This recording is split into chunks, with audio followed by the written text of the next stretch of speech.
اللہ جل شانہ نے دنیا اور آخرت کی ساری کامیابیاں مجھ تک آپ تک پہنچ جائیں اور میں اور آپ ساری کی ساری ناکامیوں سے بچ جائیں، اللہ نے اس کے لیے اپنا دین مرحمت فرمایا ہے۔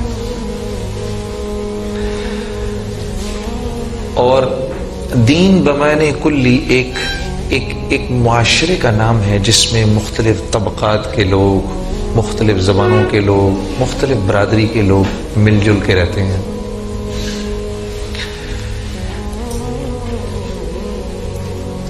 انسان کو اللہ نے اختلاف رائے دی ہے، اختلاف رائے انسان کے اندر موجود ہے۔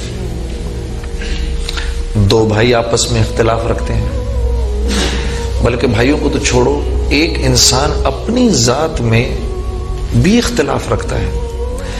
یہ والا گلاس خریدوں یا یہ والا گلاس خریدوں، اس چکر میں بڑی دیر پھنسا رہے گا۔ یہ نہیں ہوگا کہ آئے گا ایک دم دیکھا میں نے یہ لینا ہے اور لے کے نکلے گا، نہیں، اپنی ذات میں بھی اختلاف رکھتا ہے۔ تو اختلاف رکھنا کوئی غیر فطری بات نہیں ہے، لیکن دین اللہ نے دیا ہے کہ یہ مختلف لوگ جو مختلف قسم کی رائے رکھتے ہیں، یہ کیسے ایک ہو کر ایک معاشرے میں رہیں اور وہ معاشرہ جو ہے وہ سرسبز و شاداب بھی ہو۔ اس کے لیے اللہ نے اپنا دین دیا ہے۔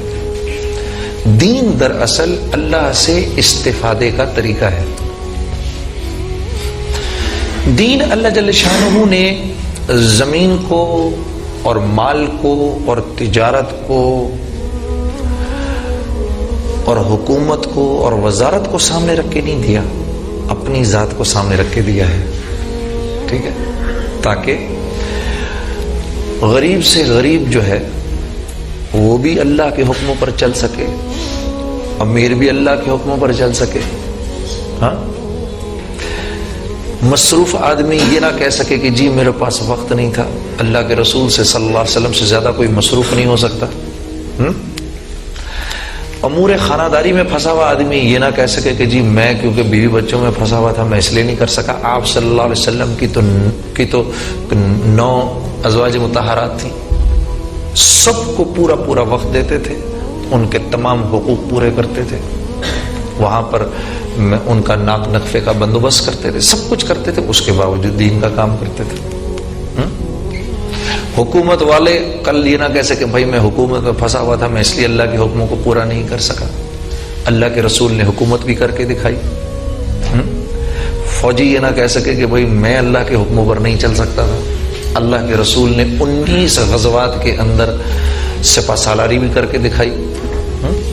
تاجر یہ نہ کہہ سکے کہ بھائی میں نہیں کر سکتا تھا۔ اللہ کے رسول نے تجارت بھی کر کے دکھائی، اس میں اللہ کے حکموں کو پورا بھی کر کے دکھایا۔ پھر صحابہ کرام نے جن میں کہ جو 10 عشرہ مبشرہ تھے ان میں 9 تو تاجر تھے، جی حضرت عبد الرحمن بن عوف تو تاجر الرحمن کہلایا کرتے تھے۔ حضرت عمر رضی اللہ تعالیٰ عنہ نے ان کو منع فرمایا تھا تم ادھار کبھی نہ دینا، جی ہم تو وہ حضرت عبد الرحمن بن عوف اتنی دیر کا بھی ادھار نہیں دیتے۔ اگر کوئی کہتا تھا جی یہ میں لے کے جا رہا ہوں گھر سے پیسے لے کر آ رہا ہوں، وہ کہتے تھے اس کو ادھر ہی چھوڑ کے جاؤ، پہلے پیسے لے کر آؤ پھر اس کو اٹھا کے لے کے جاؤ۔ تو زراعت والوں میں بھی ہیں۔ تو اللہ جل شانہ نے ہر شکل کے اندر اپنے حکموں پر عمل کرنا ہمارے لیے آسان رکھا ہے، اپنے حکموں پر۔ اچھا، اللہ کے حکم کو توڑ کے زندگی گزارنا۔ کل پرسوں میں اسٹوڈیو گیا ہوا تھا کیونکہ میں نعتوں کی نئی البم ریکارڈ کر رہا ہوں۔ تو وہ جو میرا ریکارڈسٹ تھا اس نے مجھ سے جب میں جانے لگا کہا جنید بھائی آپ سے بڑی ضروری بات کرنی ہے۔ میں نے کہا ہاں بولو۔ کہتے ہیں میں یہ گانے بجانے کا کام چھوڑنا چاہتا ہوں۔ میں نے کہا الحمدللہ الحمدللہ۔ کیوں؟ کہا کہ بس مجھے لگتا ہے یہ کام ٹھیک نہیں۔ میں نے کہا الحمدللہ۔ تو میں نے کہا کہ یہ خیال تمہیں کیسے آیا؟ کہا جب آپ پچھلی دفعہ البم ریکارڈ کر رہے تھے آپ نے بڑی باتیں کی اس طرح کی، میں سوچتا بھی رہا ان کے بارے میں۔